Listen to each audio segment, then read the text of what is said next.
Welcome to Pease Nation. This is Mama Pease.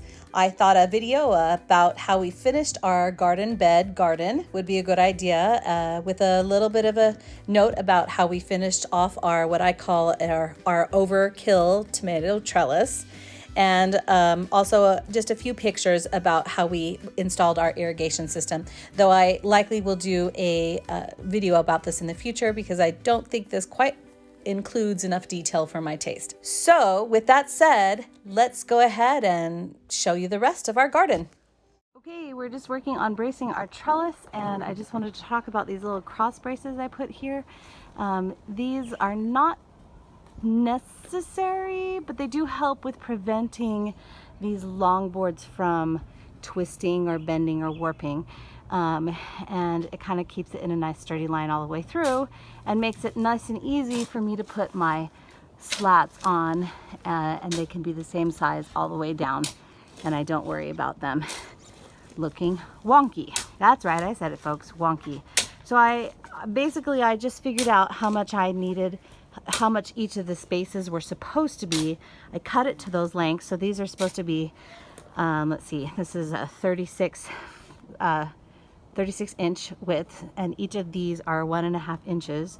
So that means that each of these needs to be 15 3/4 of an inch long. So I just cut two boards, 15 3/4 of an inch long. I fit it in. It fit fine right here, and I went ahead and screwed them in. But it was kind of wide because this board is a little bit warped. So I just, I put the board in, and then I clamped it so that it fit, and then I screwed it in, and I'm about to remove the clamps. So that is how I did it. I also wanted to show what I did here. I noticed that my post was just a little bit wobbly. So what I did is I went in and I screwed two side screws on the top and two side screws on the bottom, and I did that on both sides, and I found that even though it didn't do a ton, it did help stabilize, and I don't mind how it looks, so I'm okay with it. You can choose. I'm running out of light, but one more thing I should probably mention is that there are a couple of ways you can do this. I chose to do the two boards in a line, but you don't have to put them in a line. One can be here and the other could be here, and that's totally fine. I wanted mine to be in a line though because I liked the look of it.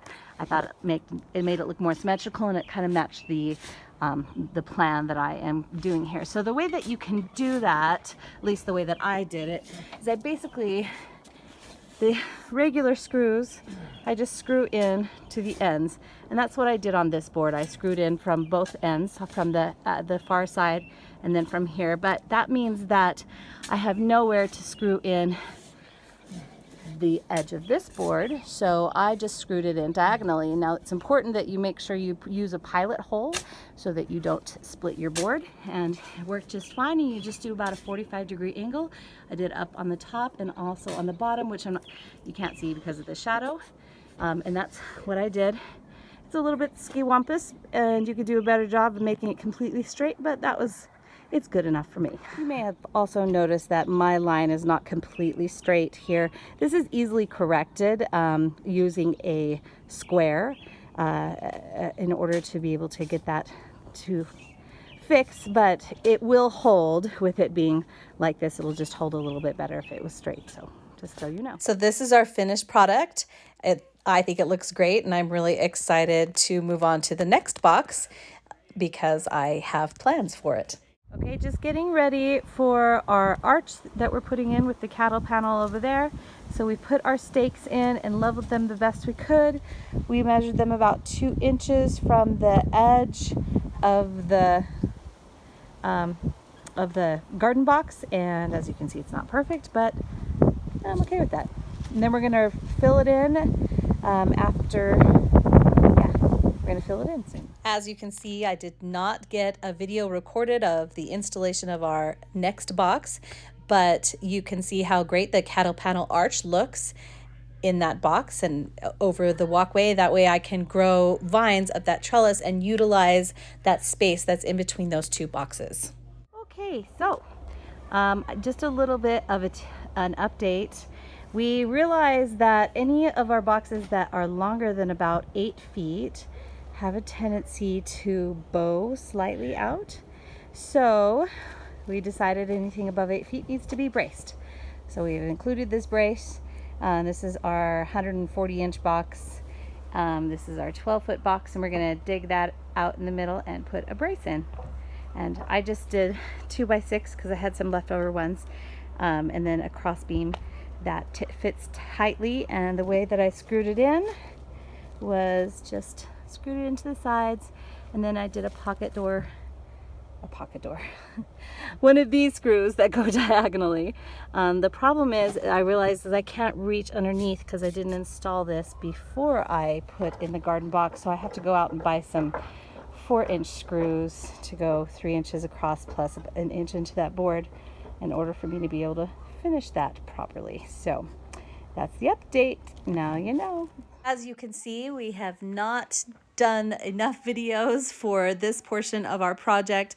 We have just finished our 5th garden box at this point, and it's been kind of a delight to do it up until then, and we loved it so much we just thought, let's do it again, let's do another one. So we had just enough room to install another box, and I have like one picture that shows my husband working on the slats that held the walls in place, and that's pretty much it. And then I have a picture of the string trellis that we used to put our tomato vines on underneath my Overkill tomato trellis.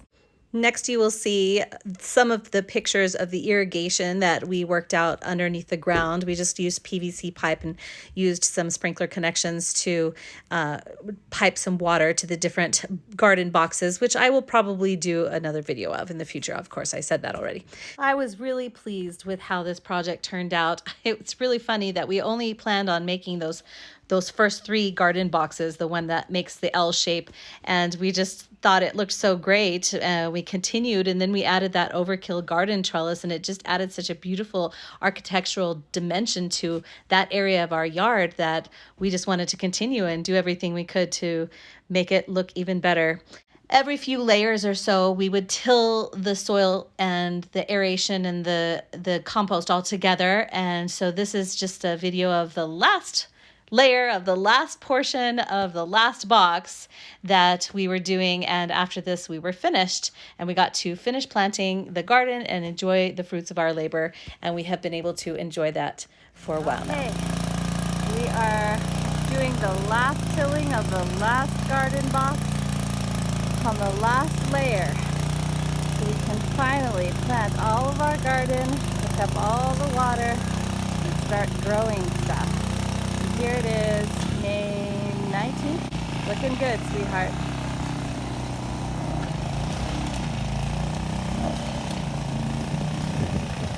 This is our fullest box, and it's the prettiest dirt.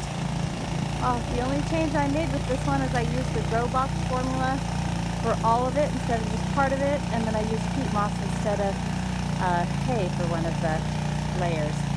So it basically just went natural soil, peat moss, grow box, and then I put some